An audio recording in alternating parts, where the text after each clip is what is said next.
Atas nama Bapa dan Putra dan Roh Kudus, amin. Shalom Aleichem bersama Mesiah. Selamat bertemu kembali saudara dengan saya, Archimandrit Romo Daniel Biantoro, Ketua Umum dan Pendiri dari Gereja Ortodoks Indonesia. Kita akan melanjutkan acara kita, yaitu menjawab pertanyaan-pertanyaan yang saudara sudah kirim kepada saya. Klik itu subscribe-nya bagi yang belum. Dan klik itu like-nya, klik itu lonceng notifikasi, serta share kepada sebanyak orang mungkin. Dan juga kalau saudara merasa terberkati dengan pelayanan ini dan saudara ingin membantu pelayanan ini, saudara bisa mengirimkan persembahan kepada alamat bank yang ada di awal daripada video ini. Saya juga menawarkan kepada saudara, ini ada buku baru, yang buku merupakan buku spiritualitas, yang saudara bisa pernah pesan kepada Ibu Theodora, yang nomor teleponnya juga ada di situ. Yang pertama ini adalah seri spiritualitas Kristen Ortodoks, perjalanan seorang peziarah dan peziarah meneruskan perjalanannya. Ini merupakan kisah perjalanan pengembara yang mencari guru rohani dan kedalaman rohani yang dalam. Ini menceritakan tentang seorang Rusia, mungkin abad ke-15 kalau tidak salah ya, abad ke-19. Ini buku sangat bagus sekali. Saudara bisa mengenal spiritualitas ortodoks melalui membacain buku ini. Dan sesudah itu, saudara bisa membaca, karena ada dua. Buku ini sangat dalam, ini ditulis pada abad ke-6 oleh seorang rahib dari Gunung Sinai. Untuk dapat mengerti ini, perlu ada pendahuluan dari ini. Ya, makanya saudara bisa baca buku ini, keterangan yang akan menjelaskan buku ini. Ya, saudara bisa memesan kepada Ibu Theodora. Ya, yang nomornya ada di depan situ. Dan kalau saudara ingin mempelajari lebih lanjut iman Rasuliah Ortodoks ini, saudara bisa menghubungi Romo Yakobus yang nomor teleponnya juga ada di depan itu. Saudara bisa minta didaftarkan untuk ikut dalam katekisasi nasional secara online. Jadi dimanapun saudara berada, saudara bisa ikut ini keadaan secara online. Dan kalau saudara tertarik untuk belajar teologi ortodoks secara lebih akademis dan lebih mendalam lagi, saudara bisa menghubungi Bapak Thomas Matulesi, Bapak Arsenius Thomas Matulesi, yang nomor teleponnya juga ada di situ, karena beliau yang bertanggung jawab untuk Departemen Pendidikan dari Gereja Ortodoks Indonesia. Jadi saudara bisa mendaftar melalui itu. Terima kasih. Kali ini pertanyaan berasal dari saudara Timotius. Pertanyaannya adalah, Romo, apakah para murid Yesus itu pernah dibaptiskan secara Kristen? Baik. Pertama-tama kita harus melihat Yesus sendiri ketika dia dibaptiskan. Kita baca di dalam Matius pasal 3 ayatnya yang ke-13. Tolong bacakan. Maka datanglah Yesus dari Galilea ke Yordan kepada Yohanes untuk dibaptis olehnya. Oke. Kenapa dia minta dibaptis? Apakah dia perlu dibaptiskan? Kita baca. Tetapi Yohanes mencegah dia. Nah, itu dia. Berarti sebenarnya Yesus tidak perlu itu. Karena Yohanes mencegah dia. Terus? Katanya, akulah yang perlu dibaptis olehmu. Nah, berarti memang sebenarnya Yesus tidak perlu dibaptiskan. Makanya Yohanes mengatakan, Yohanes mencegah. Akulah yang perlu dibaptis olehmu. Dan kau yang datang kepadaku. Dan kau yang datang kepadaku. Mengapa begitu? Karena baptisan itu terkait dengan dosa. Apakah Yesus berdosa sehingga dibaptis? Mari kita baca di dalam 1 Yohanes pasal 3 ayat 5. Dan kamu tahu bahwa ia telah menyatakan dirinya supaya ia menghapus segala dosa, dan di dalam dia tidak ada dosa. Di dalam dia tidak ada dosa, mana mungkin dia perlu baptisan.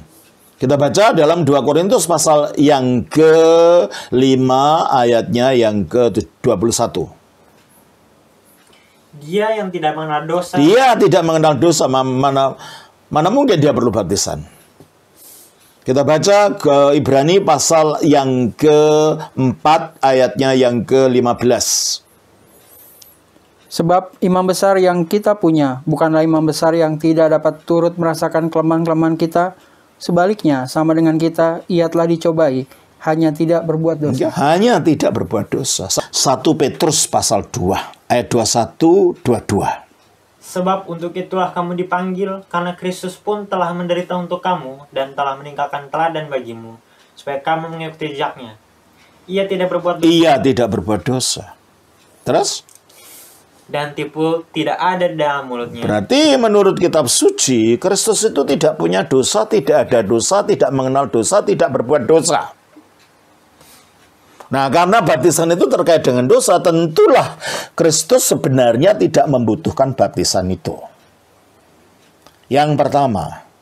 Yang kedua, baptisannya Yohanes ini bukan baptisan Kristen. Sebab baptisan Kristen itu terkait dengan kematian dan penyaliban Kristus. Coba kita baca di dalam Roma pasal 6 ayat 3 dan 4. Atau tidak tahukah kamu bahwa kita semua yang telah dibaptis dalam Kristus telah dibaptis dalam kematiannya? Nah, jadi kalau baptisan Kristen itu baptis dalam Kristus. Ini enggak. Dibaptis dalam Kristus, dibaptis dalam kematiannya. Terus? Dengan demikian kita telah dikuburkan bersama-sama. Kita telah dikuburkan terus? Bersama-sama dengan dia oleh baptisan dalam kematian. Supaya sama seperti Kristus telah dibangkitkan dari antara orang mati oleh kemuliaan Bapa, demikian juga kita akan hidup dalam hidup yang baru. Oke, jadi kalau begitu, baptisan Kristen itu terkait dengan penyatuan kita dengan kematian Kristus, penguburan Kristus, dan kebangkitan Kristus. Pada waktu Yohanes Pembaptis membaptiskan, Yesus sudah mati belum? Belum. Belum. Yesus sudah dikubur belum? Belum. Belum. Yesus sudah bangkit belum? Belum. Belum. Apa mungkin baptisan Yohanes itu secara misteri menyatukan orang dengan kematian, dengan penguburan, dengan kebangkitan Yesus Kristus? Jelas tidak mungkin. Berarti gitu, kalau gitu apa yang dilakukan oleh Yohanes ini bukan baptisan Kristen. Itu upacara mihweh Yahudi yang awalnya adalah berasal dari upacara orang yang mengeluarkan lelehan dari kemaluannya, dari alat auratnya. Coba kita baca di dalam Imamat pasal yang ke-15. Ayatnya yang ke-1 sampai ayat 4 saja. Nanti yang lain baca sendiri ya.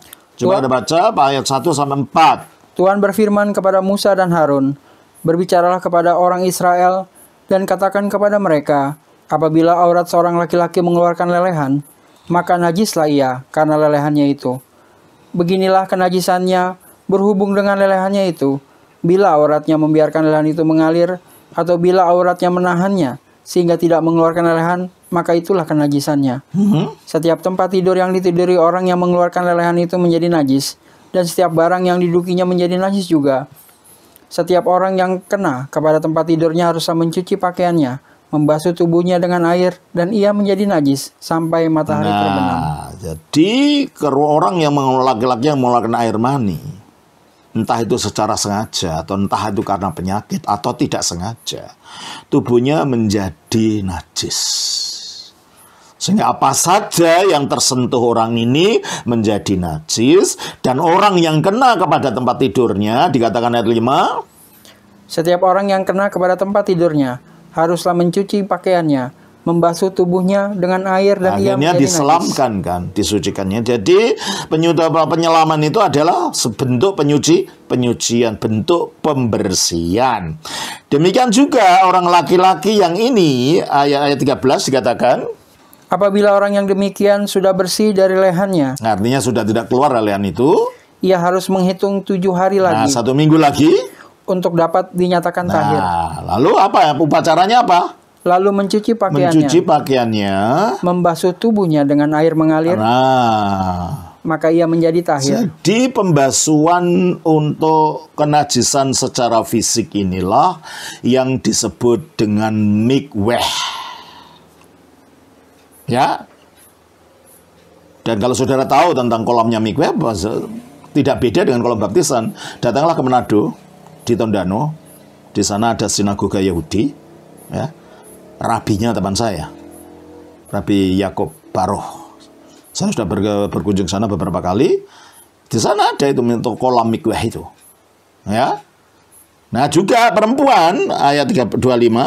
Apabila seorang perempuan berhari-hari lamanya mengeluarkan lelehan, yakni lelehan darah yang bukan pada waktu cemar kainnya. Iya toh. Jadi bukan hanya waktu haid, bukan waktu menstruasi, tapi mengalami lelehan, ya.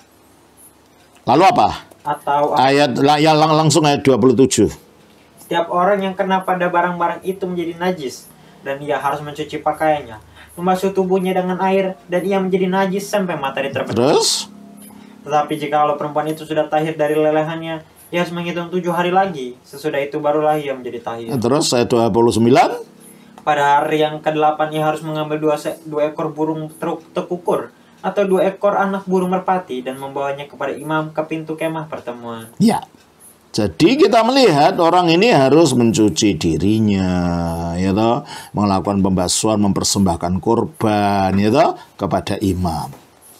Nah, itu awal mulanya upacara mikweh. Tetapi dengan berlalunya waktu, terutama ketika menjelang abad ke-1, para rabi Yahudi waktu itu akhirnya menjelaskan bahwa ini bukan saja hanya untuk kenajisan secara fisik.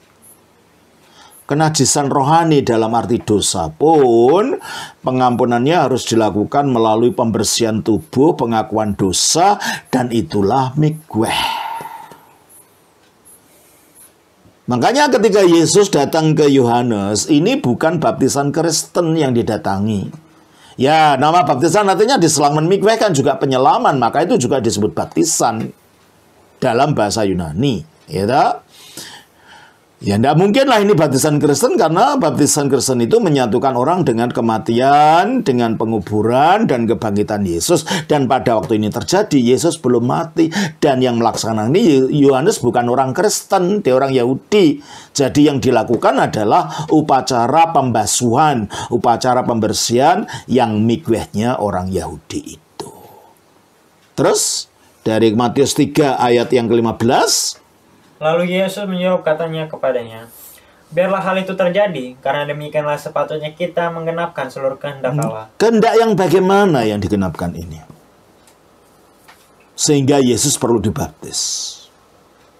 Ini dijelaskan oleh kesaksian dari Yohanes. Kita baca Yohanes 1 ayat 31. Dan aku sendiri pun mula-mula tidak mengenal dia, tetapi untuk itulah aku datang dan membaptis dengan air. Untuk itulah aku datang dan membaptis dengan air, kata Yohanes. Untuk apa? Supaya ia dinyatakan kepada Israel. Supaya ia dinyatakan kepada Israel. Selama ini orang tidak tahu siapa Yesus. Dia hanya tukang kayu miskin aja. Tinggal di desa. Mereka tidak tahu dia itu Mesias. Mereka tidak tahu dia itu anak Allah. Mereka tidak tahu dia itu juru selamat. Tetapi pada waktu peristiwa baptisan Yohanes Pembaptis itu, mikweh yang dilakukan Yohanes Pembaptis itu, banyak orang di situ, di sekitar sungai Yordan. Dan apa yang terjadi? Ayat yang ke-16. Dan Yohanes pun menurutinya, ayat 16. Sesudah dibaptis. Sesudah diselamkan, karena mikweh itu selam. Tidak ada mikweh itu percik. Dan baptisan berasal dari mikweh, gitu ya. Sesudah dibaptis, Yesus segera keluar dari air. Bukan keluar dari kolam loh ya. Kalau keluar dari kolam bisa saja dia hanya sebatas pinggul gitu terus dipercik, bisa. Ini keluar dari air, berarti dia tadinya berada di dalam air. Berarti dia diselamkan. Terus? Dan pada waktu itu juga langit terbuka. Langit terbuka. Terus? Dan ia melihat roh Allah seperti burung merpati turun ke atasnya. Inilah ketika Yesus dinyatakan sebagai Mesias, diurapi langsung dari surga dengan roh Allah. Jadi dia dinyatakan sebagai Mesias. Bagaimana kita tahu? Ayat 17. Lalu terdengarlah suara dari surga. Suaranya siapa ini? Suaranya Bapa. Disinilah untuk pertama kalinya hipostasis Tritunggal itu menyatakan diri sepenuhnya. Bapa wujud suara, Firman wujud dalam penjelmaannya sebagai manusia Yesus, dan Roh Allah wujud seperti burung merpati. Maka disinilah Yesus dinyatakan bahwa dia adalah Firman Allah yang menjadi manusia. Maka dengan pembaptisan itu tujuannya adalah untuk menyatakan Yesus kepada orang banyak, kepada Israel, bahwa dia adalah Firman Allah yang menjadi manusia. Tetapi juga bahwa dia adalah Mesias karena dia diurapi dengan Roh Allah itu. Jadi ini tujuannya dia dibaptiskan, bukan karena dosa, enggak ada kaitannya dengan dosa. Terus lalu terdengarlah suara dari surga yang mengatakan, inilah anakku yang kukasihi. Nah, inilah anakku yang kekasih. Ini penggenapan dari nubuat Allah, nubuat di dalam Mazmur 2 ayat 7 bahwa Mesias akan disebut anak Allah. Kita baca dalam Mazmur 2 ayat 7. Aku mau menceritakan tentang ketetapan Tuhan. Ia berkata kepadaku, anakku engkau telah kuperanakan. Anakku engkau. Engkau dinyatakan sebagai Raja Mesias. Mengapa itu Raja? Karena Mazmur pasal 2 ayat 1 mengatakan, mengapa rusuh bangsa-bangsa, mengapa suku-suku bangsa mereka-reka perkara yang sia-sia? Teruskan. Raja-raja dunia bersiap-siap dan para pembesar bermufakat bersama-sama melawan Tuhan dan yang diurapinya. Nah, melawan Tuhan dan yang diurapinya. Yang diurapinya itu siapa? Mesias, Hamasia. Dan Hamasia itu dinyatakan dalam ayat 7. Aku mau menceritakan tentang ketetapan Tuhan. Ia berkata kepadaku, anakku engkau. Anakku engkau. Jadi kalau itu yang disebut anakku ini menunjukkan dia itu Mesias. Makanya di dalam dia dibaptiskan ini dikatakan, inilah anakku yang kukasihi. Maksudnya inilah Mesias itu. Dia dinyatakan sebagai Mesias. Juga kepadanya lah aku berkenan. Ini juga nubuat tentang Mesias. Yesaya 42 ayat 1. Lihat, itu hambaku yang kupegang. Nah itu hamba Allah karena Kristus datang sebagai hamba. Terus orang pilihanku yang kepadanya aku berkenan. Kepadanya aku berkenan.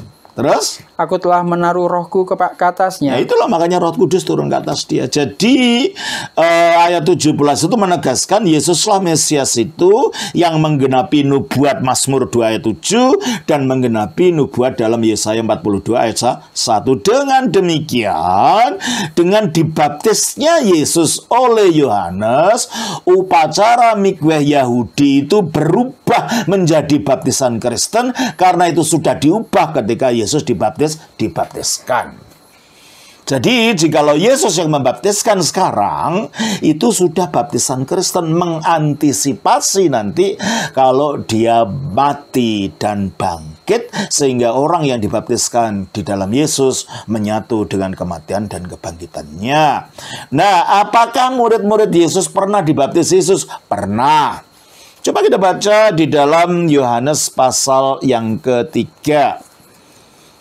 Di dalam Yohanes pasal yang ketiga, ayatnya yang ke-22. Sesudah itu Yesus pergi dengan murid-muridnya ke tanah Yudea, dan ia diam di sana bersama-sama mereka dan membaptis. Oke, saya baca dalam bahasa aslinya. Metatafta, sesudah itu, ilfen o Yesus. Yesus datang ke imafi theaftu, dan murid-muridnya, berarti murid-murid Yesus dan murid-muridnya datang istin Yudean yin, ke tanah Yudea. Ke Eki, dan di sana Viatriven metafton, dia terus bersama dengan mereka. Bersama mereka siapa ini? Murid-muridnya tadi. Ke evatisen. Kata itu ada bentuk masa lampau untuk orang pertama tunggal. Baptizen dari kata baptizo. Berarti artinya dia membaptiskan. Siapa yang membaptiskan kalau begitu? Yesus. Siapa yang dibaptiskan? Ya, murid-muridnya. Ya. Jadi inilah pertama kali bukti bahwa memang murid-murid itu dibaptiskan Yesus. Meskipun sesudah itu yang membaptiskan orang-orang lain bukan Yesus sendiri, tapi murid-muridnya. Coba kita baca dari pasal 4. Ayatnya yang ke-1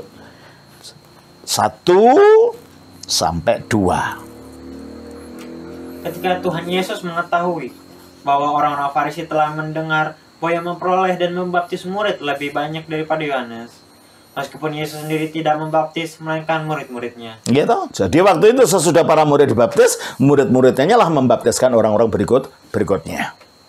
Yesus tidak membaptis. Jadi ini sudah baptisan Kristen secara antisipasi. Untuk nanti mereka disatukan dengan kematian dan kebangkitan Yesus. Setelah Yesus mati dan bangkit. Jadi pertanyaan, apakah Yesus pernah membaptiskan murid-murid dan apakah murid-murid itu pernah dibaptiskan? Jawabannya tegas, ya. Yesus pernah membaptiskan para muridnya di dalam Yohanes 3 ayat yang ke-22. Saudara, saya kira begitulah jawaban yang saya bisa berikan kepada saudara. Kiranya Tuhan berkati atas nama Bapa dan Putra dan Roh Kudus. Amin.